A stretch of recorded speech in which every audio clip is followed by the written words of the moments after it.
Hey, what's up, y'all? This is Aston Williams. I'm coming to you again with another amazing episode of the Melanated Traveler. And you already know our platform is a platform that likes to inspire the diaspora to travel the world, whether that be domestically or internationally. This platform was built for, those people that may feel like they're the only ones on the plane, or they're going to destinations untraveled, or just people that just want to learn about travel in general. And I have amazing guests that I'll be able to announce here shortly on the show that's able to just give you tips, give you experiences, their own personal experiences, to share their tips and their businesses, and just how travel really changed the outcome of their lives, right? So I'm excited to have this guest on. I have Miss Lauren Gay, aka the Outdoorsy Diva. How you doing today? How you doing? Happy to be here. Doing good. I'm doing good. I'm doing good. Now I got to give you your flowers. I told it off air. But I truly am a believer in authenticity. A person that I don't want to steal your thunder, but I'm gonna say it for you. A person that really doesn't truly care about the algorithm, right? Is staying true to herself, because it's so easy to hop on trends, in this social world that we have right now. And that's one thing that I could commend you for. You truly are your authentic self, and that's seen in your content through and through. Rather that be through your social handles, through your blogs, and we're gonna get into some other things. But I just want to let y'all know who Lauren Gay is, and the Outdoorsy Diva. So I would consider her a premier voice in the travel space. That's just me. And I truly feel like she amplifies Black voices in adventure travel. That's just my take on it. And one thing that I do love about her content is that she shares relatable content, like recreational things and destinations that we can do, via rather they be here. And we're gonna talk about some of the things you did international, but a lot of the things that you do are domestic in this country. And I'm excited to get some information on that as well. But not only does she share that on her social handles, she also has an online brand and a blog. So she's a person of many hats, right? It's 2025, and I don't think one hat really works anymore, right? So she's not only just a adventure travel content creator, she's a award-winning podcaster. She's a published photographer. She's a speaker. She's a consultant.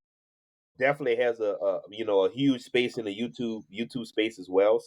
She's also a YouTube travel host as well, and she's also an on-air TV travel expert. So I don't want to steal your thunder on that. Can you tell people the live TV show that you do on a is it a monthly basis in Tampa? Pretty much a monthly basis for the last 5 years. I go on the Great Day Live Tampa Bay show on the CBS affiliate here in the Tampa Bay, Central Florida market and talk about adventures and travel and fun stuff like that. Okay, but her information, just to let y'all know, her information is going to be down in the show notes, and I'll make sure that link as well, so you can follow on all social handles. But I'm not done. I'm not done.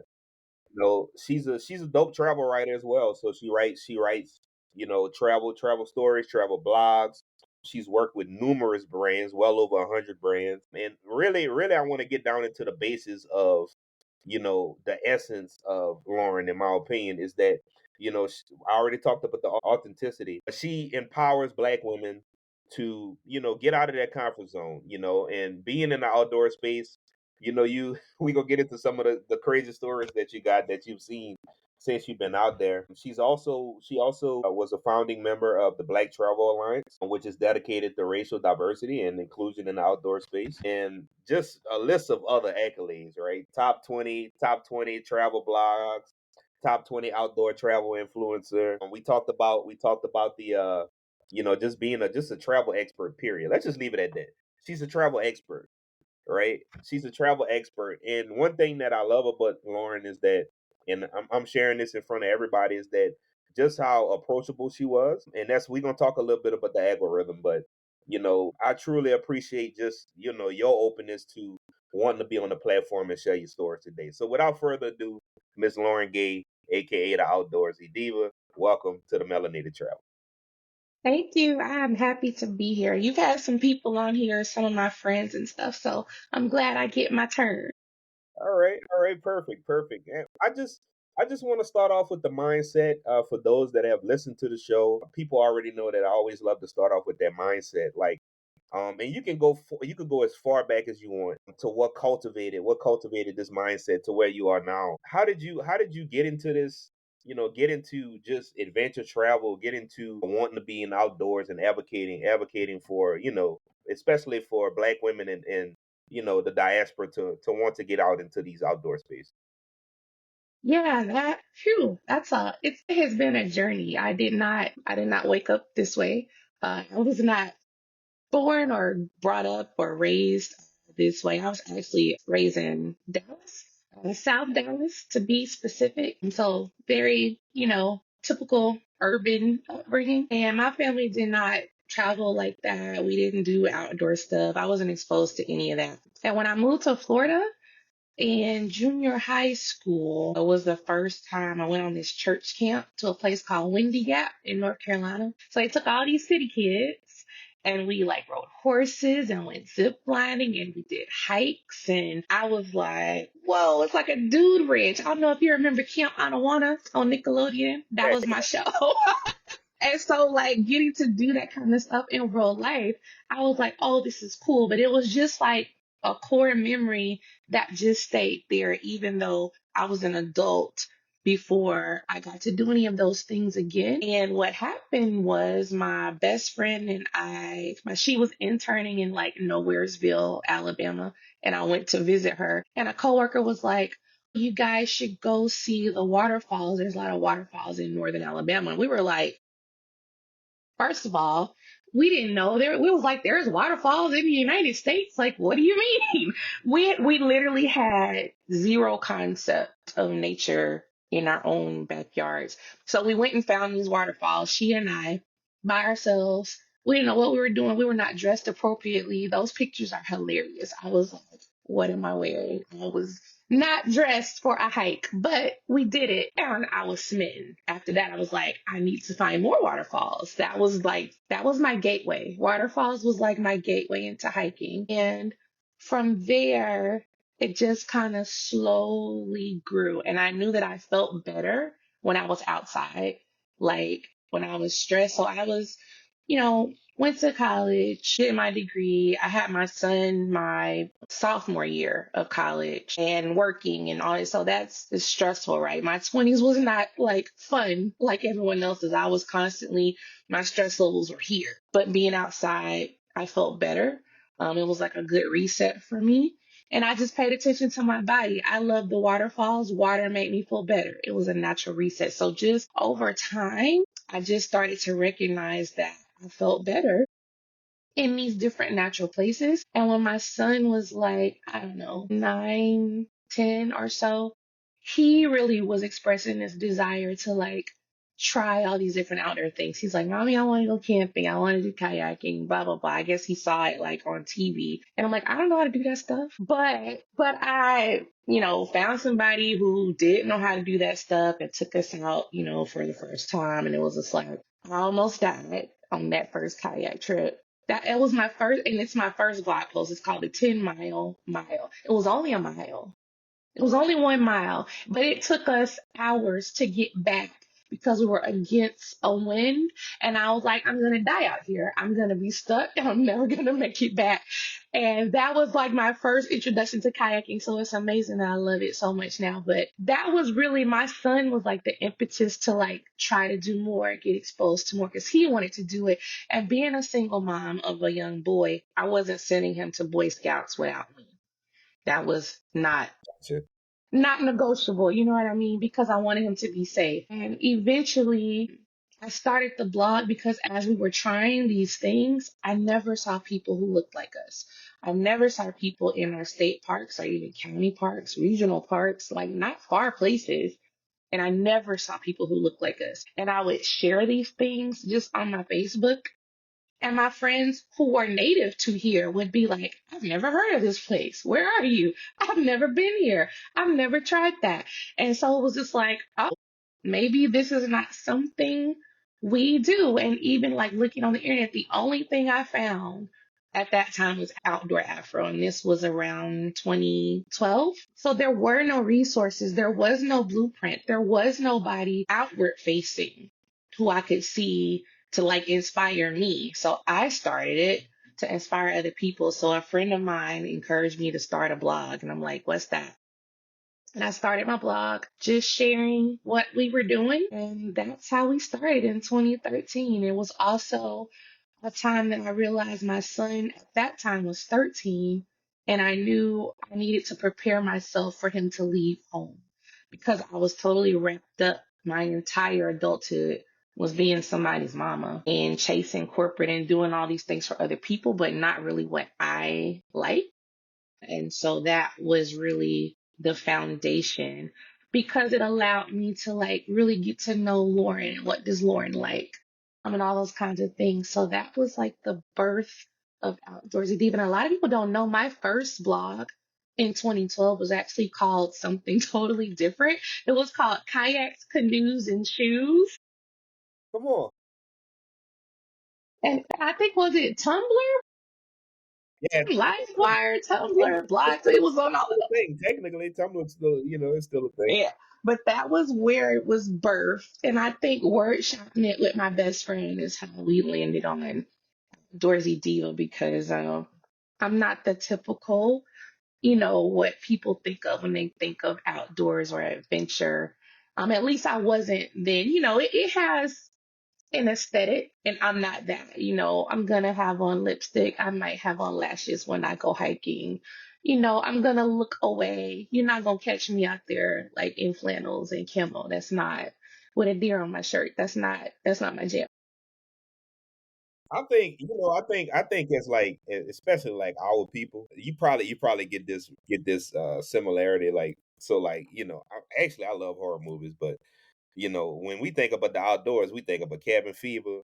We think about we think about Jason. We think about Oh, all these horror movies. Like we not about to go out there. Like we just we, not about to mess with that. And I want to ask another just one more mindset question. Is like this is very interesting. I want to know, like, how is your mindset shifted or evolved from your first outdoor adventure to now, and like, what lessons did you learn along the way? Because you've been to many adventures. Like, say from like those early like those hikes that we were not prepared for, I definitely underestimated just Mother Nature, right? And the importance of being prepared. You can die outside doing some very basic things just from sheer stupidity and like Darwin syndrome, right?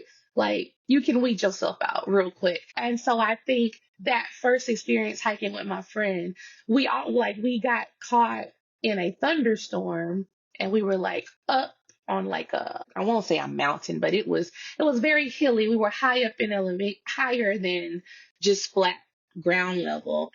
We hadn't checked the weather. We hadn't anticipated that. It looked clear. So we were like, oh, yeah, it's cool. Not knowing like a thunderstorm was rolling in. That could have been tragic. That could have been very dangerous. So we found ourselves like really huffing it to get, because we hiked down into this canyon to go to this waterfall. We had to get back up. And because we knew if the rain started, there's no way we're going to be able to make this ascent. It'd be too muddy, too slippery. But that also caused us to then be pushing ourselves past, the pace that our physicality at the time was equipped for because we didn't do that on a regular basis. So just things like that. Like it was like, okay, if we're going to do this, I need to at least know basic things about hiking and just taking your safety seriously. That definitely changed my mindset. And even I had to get over the mindset about what we do and don't do because our friends definitely picked at us and we have not let them forget it about telling us that that was white people ish. You know what I'm saying? Doing these kinds of things. Like, I mean, listen, my own community has been some of my biggest detractors and still can be because a lot of us operate from this fear mentality. And a lot of that fear is valid, right? Our fear of the outdoors. I mean, you joked about the horror movies, but our ancestors lived real life horrors, right? The woods was not a place of fun.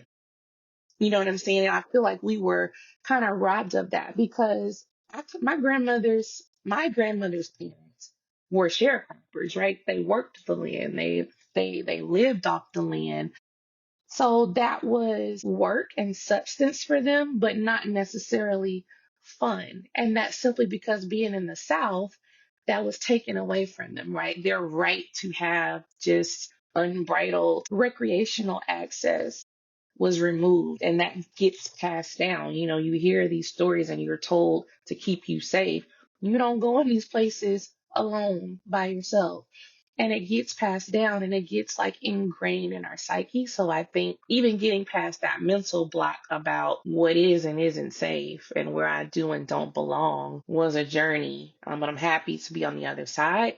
And it's definitely my mission, like to keep bringing more people over with me. Nothing makes me happier than people I met years ago who said, "Girl, I could never," only to 5 years later, "Girl, look what I did." And they tagged me and they're like, "Look at me getting my Outdoorsy Diva on." You know, like I'm like a proud parent out here when I see people get past those initial misconceptions and all those kinds of things. You brought up a good point that I want to share. I feel like being in the outdoors is a necessity now. Like I think like growing up, especially for me, being in South Louisiana, growing up, and you were forced to go outside. Your parents would be like, "Boy, you need to go.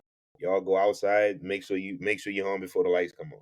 But I truly enjoyed that experience. It's just like because like when you think about the outdoors and you think about just the climate of our country right now and how important it is to just have an understanding of being outdoors. A lot of people that I went to school with growing up, especially people that look like me. Not too many of them were hunters. Not too many of them, more so fishermen, but you're able to learn life skills. That's kind of what I'm getting to. People like being outdoors, you get to learn life skills, you get to experience nature, and you get to learn how to find yourself, which is something that's very interesting. Like you brought up one point that I want to bring out. Like, have you ever had like in your recreational or adventure so far something that I would call imposter syndrome? Like people looking at you like you're not supposed to be there, or maybe you felt that, but then when you got to talk to some of them, they just didn't expect you to want to do this because we normally don't do these things. You know what I mean? So, I mean, yeah, for sure. There's definitely been times where I was talking to myself like, "Girl, what are you doing? And why are we doing this?" I mean, prime example, the first time that I did like a for real, like this solo hike, and I did it in the Azores. There's a lake there called Lagoa de Fogo. Most beautiful body of water I ever seen. And I saw an article about it in Huffington Post as like one of the most beautiful hikes in the world. And that was my first international solo trip, was to the Azores. And I wanted to do this hike. Like, and I didn't need to hike like the whole however long the loop was. I just wanted to go from the top of that crater, hike, make it down to the bottom, walk around the lake, have a picnic, do yoga, like just do it my way and then make it back up. They call it Lagoa de Fogo because the fog rolls in and sits there real heavy. So it used to look like a lake of fire to the people long ago. So you have to really watch the weather, know what's coming, because if you get stuck down there, you'll have zero visibility trying to find your way out. So I had to prepare for it and get ready, but I ain't gonna lie, I got to a point on the descent and the trail stopped and it was a drop off of like 3 feet and there was this wooden ladder that I don't know who put there and I'm like, hmm, Well, everybody so be in the it's too room. far to jump, so we're gonna trust this ladder, I suppose, and continue, or like should I turn around and go back? And I tested it as best I could and was like, all right, well, ladder better hold up. And I finished hiking. It ended up being like a life-changing experience for me. That entire trip, but particularly that hike, is one of my literal crossroads like in my life. And so doing that was definitely one of those times where it was just like, we black, we don't do this. Or even like the first time I did a swamp walk in the Everglades. Once we hit and that water was like here, and I was like, I have lost my good black mind. But also, this is also really cool. And this is like, I'm having the time of my life and I'm learning things. And it's something I never thought I would do. So there's always this play in my head of, you're crazy. But the other part of me is always going to win out like, yay, this is amazing. Yeah, I'm always going to push past the fear, always. you talked about life changing experiences, and I think I got two. I got two from an outdoors perspective, adventure perspective. I hiked the tallest volcano in El Salvador. That really changed my life because at that time, physically, I wasn't the best, but mentally, I wanted to finish it so I can see the inside of that volcano. But the one that truly changed me and is one that I'm going to recommend to you. And I know you about to give us some recommendations, but I love the hike in Lake Omantai in Peru. Absolutely loved it. It's beautiful, just a beautiful lake, crystal clear, glaciers in the back. Like it's just, oh my God, it's absolutely amazing. Just absolutely beautiful. Which leads me to my next point. Like let's just start off with like the beginner traveler. Just some destinations just to get their feet wet. What would you recommend for somebody to just get their feet wet into this space? Oof, that is such a, because I get this question, right? Like often, like, oh, I want to go somewhere. Where should I go? And it's like, well, that depends on a lot of things, right? Like how much, what kind of adventure are you trying to have? You know, is it spiritual? Do you want to push yourself physically? Is it a water thing? Like, what is your thing, right? But I think, generally speaking, I think one of the most overlooked places right here in the United States is Yellowstone. Mm, And it will absolutely blow your whole mind. It has everything, right? It has waterfalls, it has wildlife, it has amazing natural formations you've never seen anything like before. It has geysers, it has hot springs, it has rivers that are literally boiling over. And did I mention wildlife? It's like you have to remind yourself that I am not in a zoo. Like, I'm the spectator. This is their home because they're everywhere. I mean, they are everywhere. I did a podcast. I tell this story about thinking I might have seen a wolf, but thankfully it was a coyote. But still, your girl had to remind herself, like, ma'am, get in the car because my back was exposed and I shouldn't have done that. But thankfully, I'm from South Dallas, right? I got real good reflexes. Head is always on the swivel, and that comes into play. Those street skills definitely will serve you well staying alive outside. A place like Yellowstone is easily accessible. It's not super gonna break your bank. You're still relatively safe, right? Because you've got rangers and ranger-led programs, paved trails, group things. Like there's a way to do this for somebody who's just never had any experience outside, and you don't even have to commit to like camping or glamping. You can still stay in a hotel, or you can still drive in from a close town and just do the day. So I think that's just a really good one that people honestly overlook and don't give enough love to. And then I would say your state parks.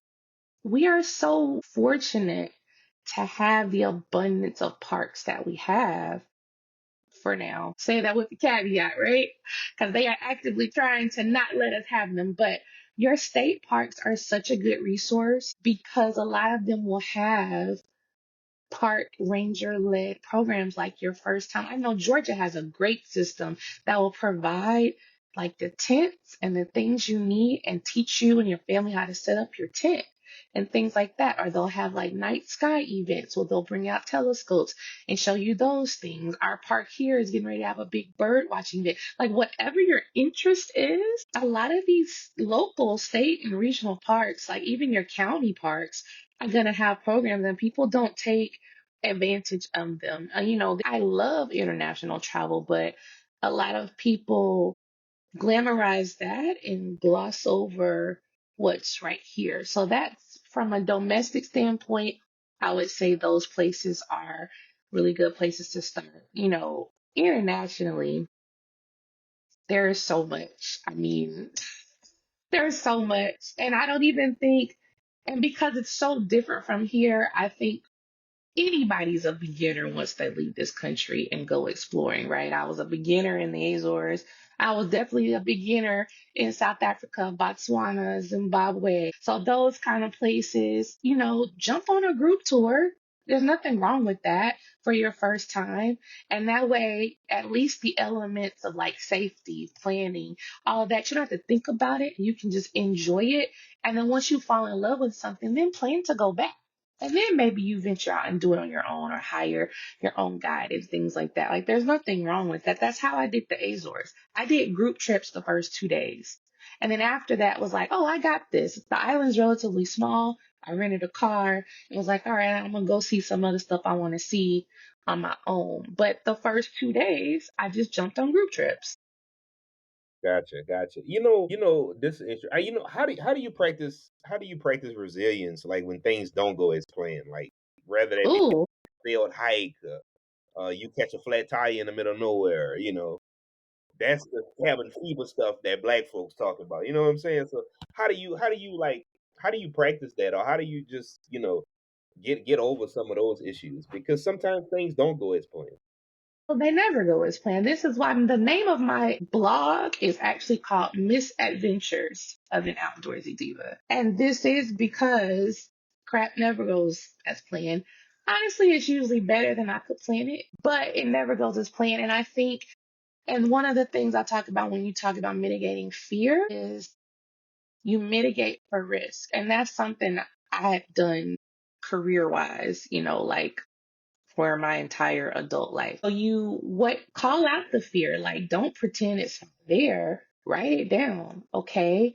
What can you do to plan for that? So for I want to rent a car in another country. Okay. What do I need to do to plan for that? I need to have travel insurance for one.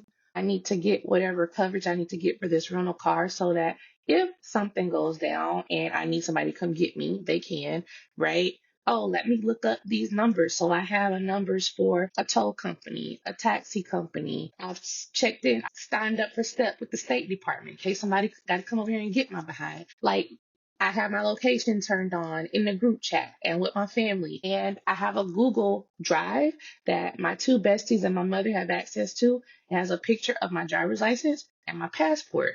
And then I'll drop my travel insurance information in there for that trip and the itinerary. So they know exactly where I was supposed to be. So they can reasonably, God forbid something happen, they can figure this thing out, right? They have all the information possibly out. So you mitigate those types of risks and you plan for what you can plan for. The rest of it, say la vie. You gotta be flexible, you gotta roll with it and let it happen. Like I was in the Galapagos, bucket list destination for me. I love water. I'm a mermaid. So I'm getting to like snorkel and swim with like all of these animals. Had the best trip of my life. And on the leg to get back. So Galapagos is crazy because you got to take buses and water taxis and ferries and vans. Like it's not the easiest place to navigate. And coming back from one of the furthest islands, we had to hop all these different modes of transportation, and I got sick. I felt it building, and it like hit a head, and it was one of those like we're in the store, and I was like, told my friend, I was like, I'm not good. I am not good. Like I ran to the cashier, and I'm like, favor, don't be a star. Like I order. I'm telling her, like, lady, I gotta go. We gonna have a situation. And so it was bad, bad. And I had to find my way to a pharmacy and see what they could do for me. Use my Google Translate between me and the pharmacist. And we worked it out and I got what I needed, right? So that's not ideal, but you do what you got to do. And so I knew enough to know, like, you should know these things before you get to a place like what are emergency numbers? What is the pharmacy called? Most of the international places use that little universal green cross. So you'll know that that's what it is. But you should know that before you get there. And I promise you, it's somewhere on YouTube or somewhere like just those basic things you should know how to do. And I cannot stress travel insurance enough because God forbid my situation had escalated and I needed to go to a hospital. That would have been much more difficult not having travels and traveling. True, true. And which leads me to my next point. Like, what's something that you just don't travel without? Like, you always got it with you. What's one I item mean, you can't travel without? I mean, my camera, my camera. I love pictures. I've loved pictures before I started any of this stuff. I'm always gonna have that. And I'm always gonna have some kind of lip gloss. It's gonna have some lip gloss in there. You can guarantee that. Like you're not gonna catch me slipping without lip gloss and earrings, like at the very least. Gotcha. Let's shift. Let's get into diving into these different cultures, like because you have cultures within itself here in this country with the parks that you name and those destinations. But this is a two-part question. Like, how do you immerse yourself in the culture? I also see that you're a foodie like myself, so we're gonna get into some of these places that you've been to. Actually, one I seen, it was like I don't know if it was a pizza or if it was like a calzone, but man, it had so much cheese, it looked delicious. So That was my first New York style pizza. really, really, okay. Look, no disclaimer. I got friends in Chicago. Shout out to Samia Travels. I know she's from Chicago, but listen, I tried that deep dish pan pizza. I didn't like it from Chicago. Yeah, no, Hell no. I went to the famous restaurant and everything. I don't know. It was just too much sauce for me. Too much sauce. I used to talk a lot of trash about these transplant New Yorkers coming down here talking about, oh, there's no get pizza. New York pizza is so great. And I had only had it here, right? I had never had it in New York. And so when I went last summer, one of my good friends is from Queens. And she took me on a foodie tour through Queens. And that was like mandatory for me to get New York style pizza. And I was just like, all right, It's I really like get it. you like, you like I that. get it. I get it. But so your question you asked me, I like immersive. That's part of the beauty, right, of travel. I think one of the best ways to immerse yourself in a culture is through food. Taking a cooking class is like one of my favorite ways to do that, or some experience where they cook for you. So, like, I went to Norway with a adventure travel company called Clactermusen Experiences. And one of the things they set up for us was this immersive experience with a family who are Sami. The Sami are the indigenous people of northern Norway. I don't know if a lot of people knew that. So they are not the blonde-eyed, blue Thor-looking people. Like they look like a lot of the other indigenous cultures. You would even think they were like the northern people from Alaska or other places like that. It's crazy. Getting to meet with them like in their traditional style home is called a lavu, looks a lot like a teepee. And they cooked like this reindeer stew for us, which is very traditional.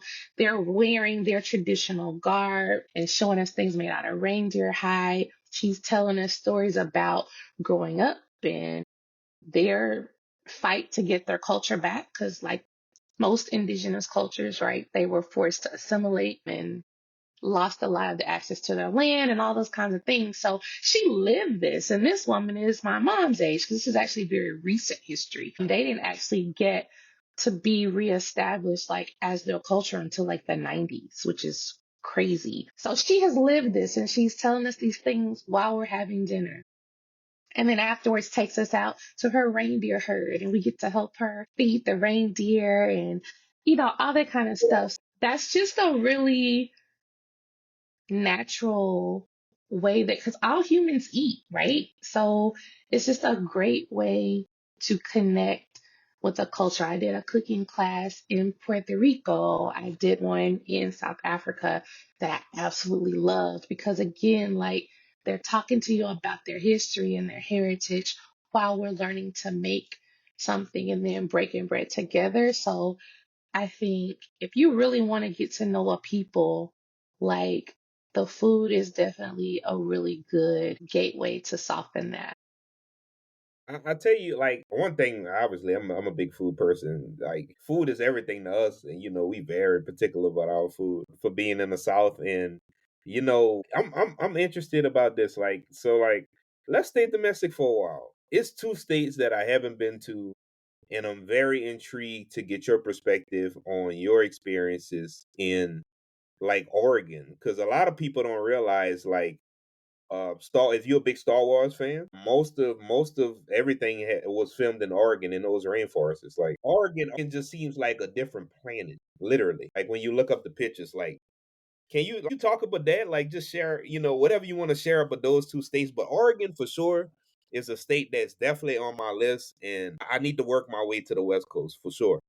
And what was the other one? Oregon and Arizona. Okay. Yeah. Okay. So Oregon has a really special place in my heart, and I think about moving there at least once a month. It crosses my mind. I swear. Um, it's so beautiful. And I know I went to that rainforest, the whole rainforest, where they film the scenes, a lot of those scenes and stuff in the forest. Love Oregon so much. It's so pretty. Like I had followed the influencers and I followed people and saved stuff so I would be ready for my trip, and I was still like not ready. And I haven't seen like even a quarter of it. Like I need to get back to Oregon ASAP. But Oregon is so pretty. I mean, and you have these amazing scenery in the national parks, right? And then you have the mountains and you have all the waterfalls and you have these temperate rainforests. But then you have the other side on the coast has sand dunes. And then you've got wine country on the other side of that. So it's just like all these different things, but it is definitely one of the prettiest states that I've ever been to. And the weather like agrees with me because I could hike and I wasn't like dying because I couldn't breathe. Like, a lot of places get so hot and humid, but they've got that cover and you've got that ocean. Then you have the beaches and all of that along from the national park where, the different indigenous people are because I love Twilight. So I had to go to Forks, go see the treaty sign between the vampires and the werewolves. Like they have an actual sign there for the boundary from the movie. And there's like this restaurant there with a whole Twilight themed menu and all kinds of stuff. So I got to do all of that. Oregon gets a bad rap, not necessarily undeserved, right? There are parts of Oregon that are not safe for us. There are definitely parts of Oregon where they have this very white nationalist kind of mentality because Oregon was really created supposed to be a white utopia. A lot of people don't know that history. So those people are not all dead and gone. They do exist in pockets, but by and large, I was fine. I was safe. I rented an Airbnb camper actually from this older white guy, like on his family's property. And they were perfectly sweet and looked out for me and all kinds of stuff. So again, you take the same safety precautions you would take anywhere else. Arizona, also otherworldly. Sedona is one of my favorite places on the planet. I wish I could go to Sedona every year, almost like as a spiritual pilgrimage. Those red rocks just do something to you. There's just nothing else like it. And Sedona is a dark sky city, so they have like ordinances and all the lights go out at a certain time. And it was the most stars I had ever seen in my life. That was the first time I had been able to see the sky in that way. Yeah, Sedona is magic. And, Arizona has the gamut because you don't think necessarily of the desert as being beautiful, but Saguaro National Park, where the saguaro cactus grow, different times a year, they have colors. Like I saw a pink cactus. Who knew? Like that's the thing. And they bloom flowers of different colors. And you have different types of cacti. And just depend on the time of year you go. Like the desert is gonna really surprise you. Arizona is definitely one of those places that has like I guess I would say like unconventional beauty, but it's definitely beautiful. And then when you go further north, like through Page, where Horseshoe Bend is, and Antelope Canyon, and all those places are just spectacular. And then when you get close to the Grand Canyon, because I drove up to the Grand Canyon from the south, nobody ever told me it was a whole freaking forest before you get to the mouth of the Grand Canyon. Like no one shows you that with deer walking around. And I was like, you think it's this desert? It's not. It's a whole forest. And then you walk across the train tracks and it's the Grand Canyon.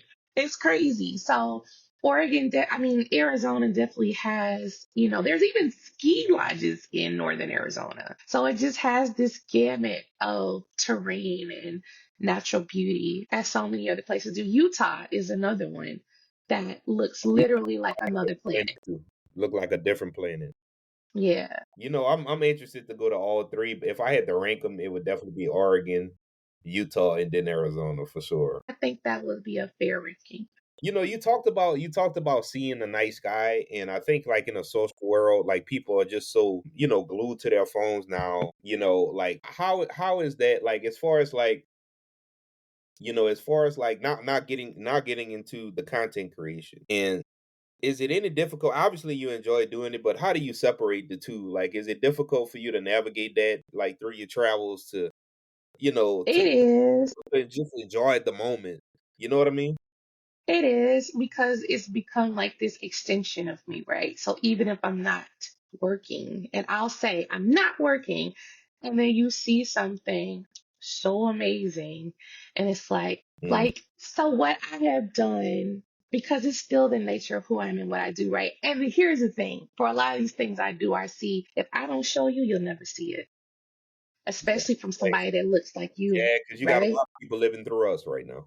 Yeah, They do. And so that's how, like, it's okay, but I limit myself. So, prime example, I finally saw the Northern Lights, like, full fledged from the ground in Norway. And I saw them twice. And they were like vibrant, spectacular shows. Like, I cried. But I limited myself because I'm trying to, like, get all the pictures, all of those, because you don't know how long they're going to last. Like, they come and they go. So it was like, all right, I'm going to give this the first, you know, good 15, 20 minutes, and I'm going to get all my pictures and film to my heart's desire.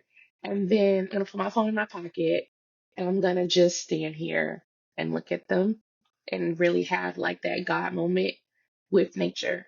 So I try to do that. I don't always get it right, but I really do try to say, all right, I'm going to get the content for this first moment, and then disconnect from that and connect to the moment from where I am.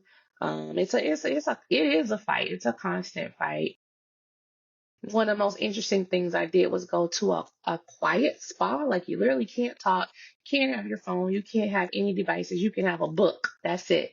oh, And I I would was be. kind of like, but they invited me, right, to come as an influencer. So I was like, well, what y'all want me to do? Just explain it to people? But it took the pressure off, right? Because it was like, well, the people said I can't have my phone, so that is what that is. They're gonna give me stock photo, and that's what y'all gonna get.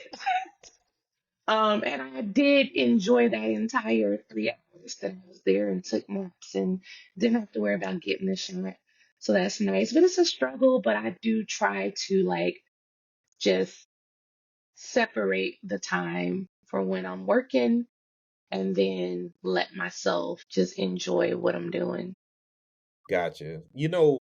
We spoke about just your advocacy on just racial diversity and inclusion in this space, and being that you're a strong advocate for diversity in outdoor recreation. What changes have you observed in this space, or if any progress that you feel like still needs to be made in this space? And I think not travel as well, right? And I just slight correction. So with Black Travel Alliance, I mean, their mission is travel like across the spectrum. And I just happen to be specifically niche to adventure travel and outdoor rec. And I would say I've seen shifts in both arenas. I mean, travel across the board, there's definitely more of us doing it. I do see more brands working with us than I saw, you know, 10 years ago for sure, and being sought out and wanting my authentic story. When I went to Adventure International Media Market in January, I wasn't sure with the climate change on the horizon what that was going to be like, right? But everybody was still saying, no, we are still committed to telling these stories through your lenses. And so far, I'm seeing that, and I'm seeing it with the budget to back it up. It's not perfect, but it is more. The outdoor and adventure space, it's a little slower to come around. We've definitely seen a sharp decline since George Floyd and all the performative actions and things like that in their willingness to highlight and show and feature us and things like that. And I've also seen them take the easy way out, using people more so for the clout, for the numbers, for the algorithm, but they don't even do this for real. And it's just like, really? I digress. I'm Hmm. still gonna root for everybody black, right? But it's a cop out because it's not as genuine.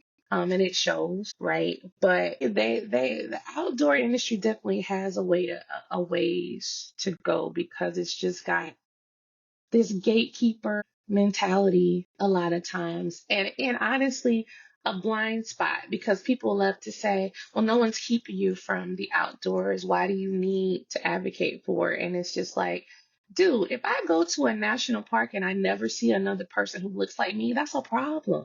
Yeah, yeah, Clearly, there is a need for some intent there and some intention in the marketing and the showing people what's there, what's to offer, and why they should go. People who specifically look like you and I. And being intentional about overcoming these fears and these barriers that we have. And another white person simply cannot do that. You're no, not, they that's can't do it.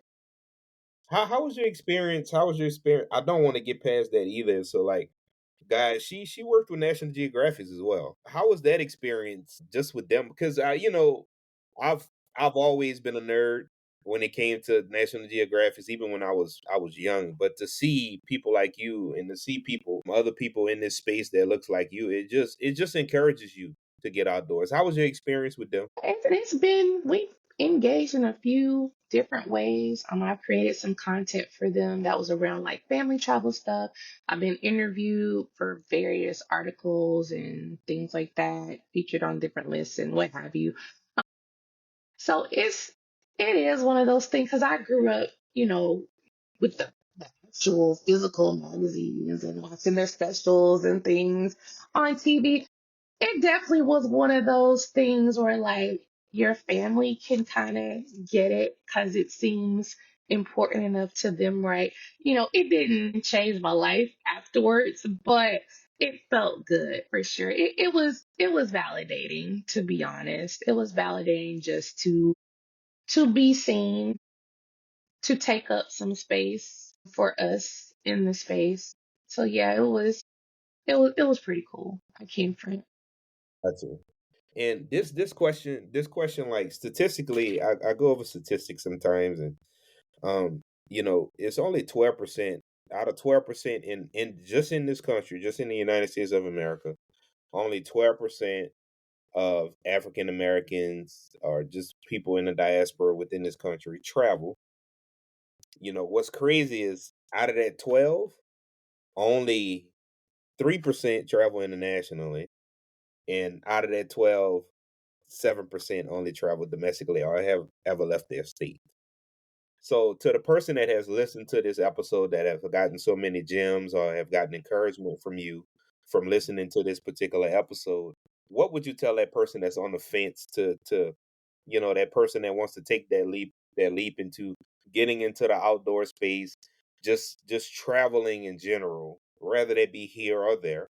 What would be your message to that person? Uh, do it, plan it. Like, there's so much beauty in our world. It's worth seeing it, right? Like, it's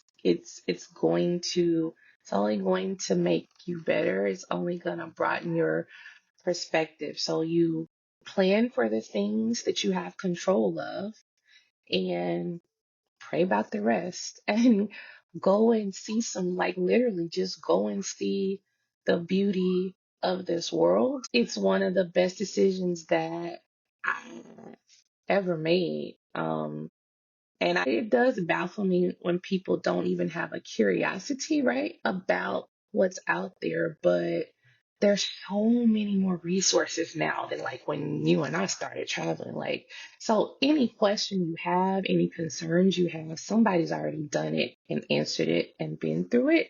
So use the resources, get the help that you need, and make it happen. Like, ain't nothing to it but to do it.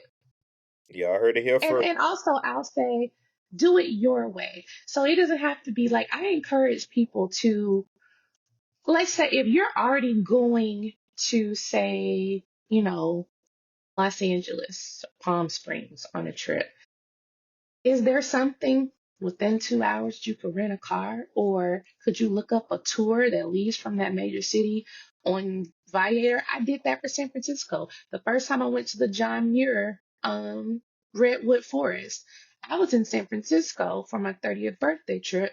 I looked up a day trip, picked me up from my hotel in San Francisco, drove us a couple hours out to the forest, gave us a few hours to just walk around and explore. So, like, it can be that easy. You don't have to be an outdoorsy person per se to appreciate nature and get outside. Like, you can do it in the softest way possible. The same thing for adventure. I personally hate elevation and stairs, and I'm not the person who needs to backpack 20 miles. You will never catch me wanting to do that. But I like waterfalls. And so I have to face my nemesis stairs often to see those waterfalls, right? Do it your way. Like, do it in the way that works for you. Like, I don't give a dang about not finishing a hike. I will hike and be tired and turn around because I'm tired.